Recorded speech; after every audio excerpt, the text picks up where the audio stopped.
Aqib Talib here with Call to the Booth. We back. We ready. It's draft season.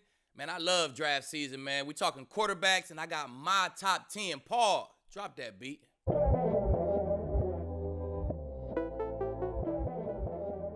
This is Call to the Booth. I'm Harrison Sanford. That's Aqib Talib. We are excited to get started again for this 2021 offseason, and we partnered with Blue Wire. We'll be bringing you dope content, betting angles, fantasy football, insight, couple jokes here and there too, all partnered with the Blue Wire Network with Aqib Talib. Before we get into our big draft preview, which will be having shows, at least 4 shows leading into the NFL draft, we're going to start with quarterbacks today, which brings me to Aqib. Back in 2009, you were on the Tampa Bay Buccaneers, and they drafted a rookie quarterback. What were your feelings when you were actually brought into the office, apparently, to talk about Josh Freeman? Yeah, definitely. I remember Raheem Morris, Mark Dominic, the GM at the time. They called me to the office and they asked me, does Josh Freeman has that it factor, man? When you played against him in college, did you feel like you was playing like a NFL caliber quarterback? So my first thought was no, right? I mean, you're always supposed to go with your first mind, right? But my first thought was no. I ain't really feel like that. But I kind of sat back and said, let me think about it, man. I thought about some of the throws he made against us. I thought about his legs, his running ability. I thought about his size, man, and how that would translate to the NFL. So I told him, yeah, man, I think with the right coaching, man, with the right weapons around him, man, he definitely could be, a problem in the league. So, they went on to draft him. And I think when he got there, man, they didn't see that work ethic. They didn't see the work ethic that they thought he had to come in and be, start maybe 3rd, 4th game. He ended up starting maybe like 8th or 9th game. But I think when he came in, he didn't have he didn't have that work ethic like in the classroom and stuff. I think but when he came in and he got in the game, what they drafted him for, that kind of started coming out, man. He created extra time. He threw the ball downfield good. And the next year, 2010, I think he probably had his best season, man. He had a pretty decent season. I think we went like 10-6. And when he tell his kids about his NFL career, he'll be telling them about that 2010 season. So, Raheem ever pull you to the side, like, hey, Aqib, thought you told me this guy had the it factor. I thought you said he was the one. Nah, I know. I was never asked about Josh Freeman again, but man, I think Josh. I realized how important it was to be a quarterback. How much you had to do to be a quarterback in the NFL. Once I was around, once I seen Josh up close and personal, because he put time in, man. But he loved to have fun. He definitely had his fun. And I don't think outside of the building, he put a lot of time into being a quarterback. So, I mean, it caught up to you, man. You're not in the league no more. He didn't play too long. So, that's when I really realized how much work NFL quarterbacks has to do. First and foremost, we've been hearing about this guy now for a couple of years, Trevor Lawrence with the Clemson Tigers. They say he's the best prospect since Andrew Luck. Aqib, you agree with that one? I definitely agree with that one. Trevor Lawrence. Man, I know who this guy was since he was about 17 years old, man, just, knowing football, watching Netflix, YouTube, whatever. But he definitely probably the most NFL ready right now guy out of the bunch, man. He could run, super strong arm, and he got that winnability, man. The guy win games everywhere he go. So you've been able to see him. Scouts been talking about him for a while. It's very hard, as you said, one of the best prospects since Andrew Luck, if not the best prospect since Andrew Luck. What is the one thing that would be a cause for concern for you? Ooh. I don't know. There's not a lot of weaknesses there, in my opinion. But if anything, I would say cause for concern is when you're the best player, you're number 1 pick, you join the worst team. So you're going to have a lot of work to do, man. You're going to have to put that team on his shoulders. You're going to have to make a lot of plays with his legs. And if it was anything that was concerning to me, because if you put this guy with, like, let's just say anybody with, like, a cool, decent team with, like, Washington or, like, Dallas or somebody, oh, man, he going to go crazy. You put him with the Jags, he got some work to do. So I'll say that. As somebody who's been in the league for a long time, obviously a highly decorated player, do you have any what are your thoughts about him joining up with a college head coach in Urban Meyer to start his NFL career? Some might say it could help because it might have more system familiarity. Mm-hmm. Obviously, Urban Meyer knows him well, but at the same time, they're both coming to the big leagues new to this. Yeah, they both would be new to this, man. But I think if you run the caliber of programs Urban Meyer ran, man, I think you definitely ready for the NFL, man. You know how to handle guys. You know how to handle big time guys. You know what I'm saying? So I think they'd be ready. I think it's good for each other. I think just that, like you said, that system familiarity would be good for them. So the terminology would be, you know what I'm saying? It'd be there for them. It won't be that hard for him to learn. So I think Urban Meyer being his first NFL head coach is a perfect situation for him.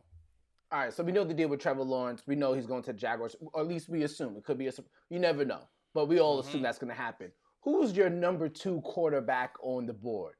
Number 2 is the guy who we known just as long as we known Trevor Lawrence is Justin Fields. He's the second best quarterback, man. Big time stage he played on.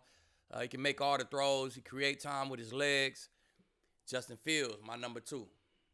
Why are we hearing about Mac Jones? Why are we hearing about Trey Lance over Justin Fields?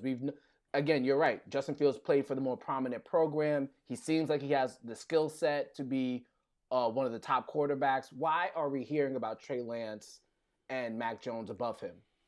And Zach Wilson too. And Zach Wilson. Yeah, sorry, Zach Wilson too. But I don't know. I think it's just the O State curse, man. The O State quarterback curse, man. The quarterbacks don't necessarily do good when they come out of there. So, teams and media, people who we hearing these stories from, they just, they second guess themselves when the quarterback come from O State, man. But I think Justin Fields different. We ain't know them other quarterbacks as long as we knew him.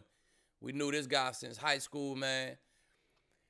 People like Cam got a video out there saying, man, this was one of the best quarterbacks. He's seen it live, 7-on-7 or whatever. But this guy been playing big-time football, carry himself like a pro already. And I'm not one of those media guys who put those other quarterbacks in front of him.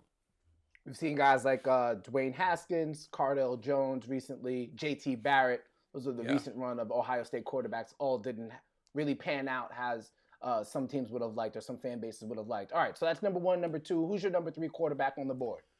Number 3, Zach Wilson. I think Zach Wilson, man, he got that it factor, man, that confidence that he gonna make the play, he gonna win the game, whether it's his legs, it's his arm, and I think he got that shit that feed throughout the locker room, man. Guys, it's contagious. Guys that rub off on guys, and man, next thing you know, your team is on fire, right? So that's what I think the Jets feel about him. Justin Fields got that too. He got that too. But like I said, he coming from somewhere where guys who had that, it didn't translate to the league at his position. So I think the Jets is in love with him, man. So I think he might go before Justin Fields. But on my list, he's number 3. I want to talk about the Jets and their pursuit of a quarterback. Now that it's obviously Sam Darnold's no longer there, he's with the Carolina Panthers. But I do want to discuss the unique position that they're in. Trey Lance, is he number 4? Trey Lance is number 5 on my list, man. I got Mac Jones number 4. There we go. Okay, why is he number 4? And I put Mac Jones number 4 because, man, it's easy to say you can plug anybody in the Alabama system and they're going to throw for 5,040 touchdowns, right? But it's harder than it look, man. And if you see some of the throws that he make, some of the checks that he make, man, it's NFL ready, man. So in my opinion, Trevor Lawrence is the most NFL ready, and second is Mac Jones. In my opinion, I think he's ready for the league right now, man. And he come from a pro style kind of offense, and the throws that he make it's different when guys. If you throw the ball one step behind the guy, man, that's the difference between a touchdown and a tackle. So the game of football is inches. It's so close, and when the quarterback hit receivers in stride, and them guys don't have to break stride. That's hard to do, man. You don't find a lot of quarterbacks who could do that, and you see that over and over and over again when you watch Mac Jones. Trey Lance, why do you got him at number 5? And Trey Lance, I just think he played the less football out of all these guys, man. He probably threw the less footballs out of all these guys. So, man, he did a lot with his legs. You know, we see running quarterbacks in the NFL. We see how they translate. I think it will help him. He gonna come to the league. He gonna run the ball good, but he gonna have to throw the ball as well. You know what I'm saying? He gonna have to. He's definitely gonna have to throw for more than 170 yards a game like he did in 2019. So just the least amount of QB experience in my opinion, but a great upside though. I'm painting a picture here. The year is 2021. Somehow magically you're about 4 or 5 years younger. You're Benjamin Button out here. You're reversing time. You got young legs, and all of a sudden you're on the NFL field again, playing, not just commentating on the game. Which one of those 5 quarterbacks you most likely to get a pick 6 on? Probably Trey Lance. Give you a nice. Yeah, probably Trey Lance. He probably seen the less football, man. So you know, we'll probably be able to disguise something, or he think I'm off. He really think I'm in cover 3 or something, or really I'm in cover 2 or 2-man. I could break up. You know what I'm saying? Just because he's seen the less football, we probably can confuse him a little bit. Best trash talk you gave to a younger QB. I don't really talk to the QBs, Harrison. I might look at him and smile at him or something, say what's up to him after the game, tell him good game. But I don't really talk to the QBs, man. I talk to them wideouts. Okay. If I was in your position, I definitely would have talked to a QB or two. They got so much going on. If you say something to them, they don't pay you too much mind. You know what I'm saying? So it's they be locked in. It's hard to talk to them. So I just talk to the wideouts.